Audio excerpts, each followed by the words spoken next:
Hey, what's up guys? Alright, so the chapter opens up with us going to Lendard, and this is actually kind of the first time we really get to see any details about the planet. I mean, we've been here prior to this and we talked about it a lot, but the last time we were here a few chapters ago, we really only focused on Ziggy and his crew inside kind of like their headquarters, and back then that's actually when Ziggy made the declaration that on this planet is where him and Shiki will have their final confrontation, kind of implying that once Shiki gets there in this arc, this is going to be the last time the two of them fight. Which honestly, I still don't personally believe that to be the case, just because of the fact that it's kind of clear that at this point, Hero's building Ziggy up to be either the final boss or the second to last boss of the entire series, which means that him and Shiki have to have their final confrontation like chapters from now, like way down the line. Now that being said, I do think the two of them are going to fight in this arc, but it's probably going to be a very brief fight, kind of just showcasing that even though Shiki has gotten stronger over these past 3 years, he's still not on the same level as Ziggy. But anyway, like I said in the beginning of the chapter, we actually get to see a little bit more of Lendard, mostly just kind of like the area where the factory that we all can assume Connor was working in as a scanner is, and we actually get to see the factory is kind of in ruins right now. Like, we check inside, we see blood everywhere, we see that it's crumbling down around them, and we actually get to see a few dead humans who we can also assume were scanners as well inside the factory. And this is actually when we end up finding out from this like alarm system that's going off that apparently currently there are 99 dead scanners and one missing inside the factory. Well, obviously the one missing is not there, when we can assume that that one missing is Connor, which has me thinking that because of the fact that it's kind of announcing that right now, that up until this very moment they were not aware that he escaped, which honestly kind of surprised me because the way Connor was talking just a few chapters ago, it made it seem like he was being chased by Ziggy's like soldiers. But I guess they weren't aware of him escaping. I mean, it wouldn't surprise me if we end up finding out later on that Ziggy was already aware that Connor escaped, because it seems like Ziggy's always like 10 steps ahead of everything. But as of right now, we can just assume that Ziggy and his crew had no idea that Connor wasn't there. Then we cut over to Wizard, who, by the way, I'm actually really looking forward to seeing exactly what he's able to do in a fight. But anyway, we cut over to him basically giving Ziggy the report that Dead End Crow apparently was the one who destroyed the factory that the scanners were in. And at first, Ziggy's a little bit upset by this, but he kind of lets it go once he ends up finding out from Wizard that what they're doing, basically the scans they're downloading, were almost complete anyway. So it doesn't seem like anything was really lost from the factory being destroyed and the humans killed. Although we do see Ziggy teleport over to Dead End Crow and basically tell him, hey listen, don't do this again, kind of like threatening him. And it has me wondering exactly what the relationship is between the two of them. Like, are they partners, or is Dead End Crow working for Ziggy? Because of the fact that Dead End Crow does seem to take the threat seriously, and not at the same time. Like, literally, he kind of stops talking once Ziggy tells him don't do it again, and then he immediately goes into talking like he's the big shot and actually is the one in charge of Ziggy and that he's not afraid of him. So I'm wondering like exactly what's going on right there, because I'm having a hard time reading exactly what their dynamic is. Anyway, during our conversation, we end up finding out that apparently Ziggy is using the Eden's 1 to calculate the location of Mother, which as far as I can remember, this is the first time we've been told that the ships can do anything like this. But it's actually kind of cool finding out that the Eden's 1 can do this, because as we find out in this chapter, the Eden's 0 and Eden's 1 are kind of equal in power. So if the Eden's 1 can use its processing power to calculate Mother's location, then so can the Eden's 0. We just had to have Hermit or someone actually come up with the idea to do that. And actually, speaking of the Eden's 0, we actually cut over to the ship and we get to see Rebecca telling Lobelia what their plan is. Basically how after they fight Ziggy, they're going to go off to continue to try to find Mother.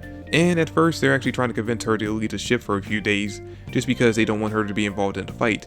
Which we actually get to see Lobelia showing some genuine concern for Rebecca as well, saying that, hey, you shouldn't be involved in this fight either if I was able to beat you in the last chapter, in 2 chapters ago when the two of them were fighting.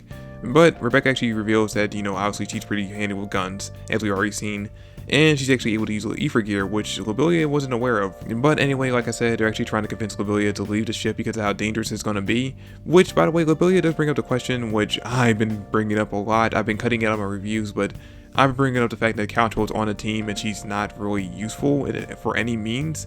And in the chapter, Lobelia asks her what she does on the ship as well as a member of the crew, and she says she protects the kitchen. So yeah, it's confirmed that Caltro is kind of useless on the team, but she's here to stay, and Lobelia says that she's not going anywhere because now that her and Rebecca are friends, she wants to be around her as much as possible. So it seems like Lobelia actually is permanently now a member of the team. Then we cut over to the strategy meeting where we get to see the entire crew minus Caltro and Lobelia, just because I guess the two of them aren't really useful for this. But we see them basically strategizing exactly what their plan is for taking down Lendard, Ziggy, and Dead End Crow. Which, by the way, we end up finding out when LZ gets involved in the conversation through their comm link that apparently she had no idea that their target was Dead End Crow as well. she's just now finding this out right before they're actually planning their attack. Which kind of caught me off guard because I assumed that after Holly even presented the idea of working together with Shiki, that he had actually went back to the ship and told Elsie immediately what had happened and what the plan was.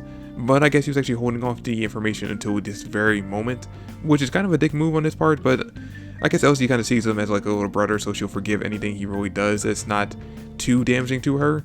Anyway, during the meeting, we end up finding out that the plan is basically they're going to split up into 2 groups once they make it onto the planet. And in order to get to the planet, they're kind of just going to do what they did in the last arc. Basically have Elsie's crew and the crew that follows Holly, which I think she calls the Midnight Fleet.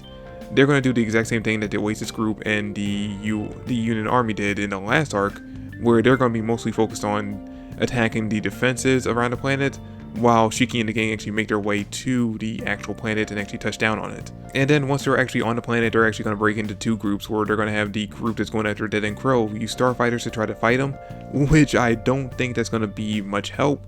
I think they're actually better off just fighting him on foot and actually using probably Wise or Hermit or even Pino to somehow deactivate him. But the plan is for them to use starfighters to kind of like fight him, take him down, or at the very least distract him long enough to keep him away from the ground group, which is going to be going after Ziggy. But their main objective is to make it to the core of the planet, because apparently their plan is not to beat Ziggy with power, but to actually kill him off by using a Chronophage. Because as we end up finding out that there's actually a Chronophage on her way to the area they're in currently, or the area that Lendar's at, but it's just going to pass right past and not actually affect the planet. But they plan to summon it to the planet by using Rebecca. And this is actually when we get the huge bomb drops by Hermit, that the reason why the Chronophage had went to both Norma and Gilst in the beginning of the series is because it was drawn there by Rebecca using her cantilever ability. Now, she was using it on Gilst as a or on Norma as a child, subconsciously. She wasn't aware of it, so you can't really put blame on her for that, but she was a little bit aware of it on Gilst. So the Chronophage going there is a little bit her fault, and this information actually ends up shaking Rebecca a lot. Like, she is shook into her core, and she's actually blaming herself for the fact that she brought the Chronophage to those planets and kind of ruined everyone's lives and doomed them.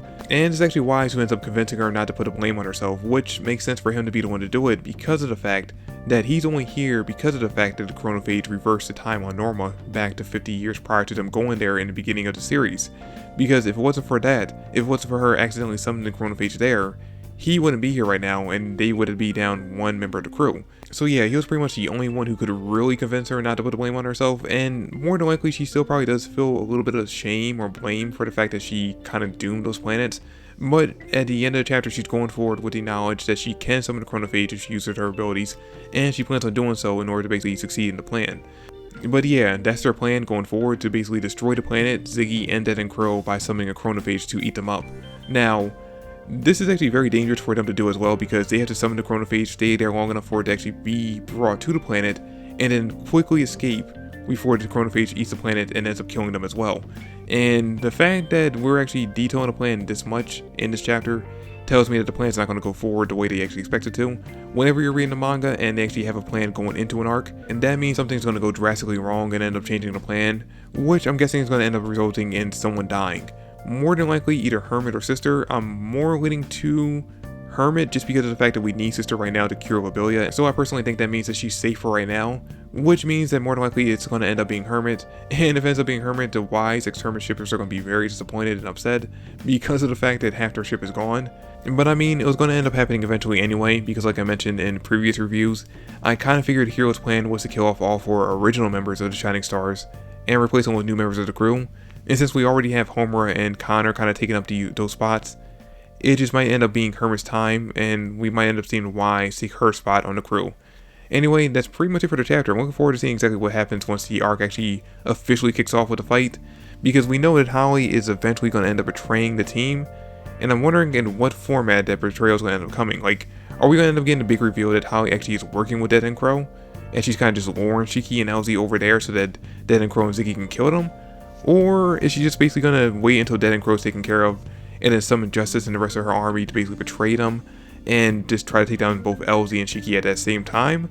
I'm really looking forward to seeing exactly what her plan ends up being. But yeah guys, that's pretty much it for the chapter. That's it for the review. Thanks for watching. I really do hope you guys enjoyed it, and I'll catch you all in the next video. Peace.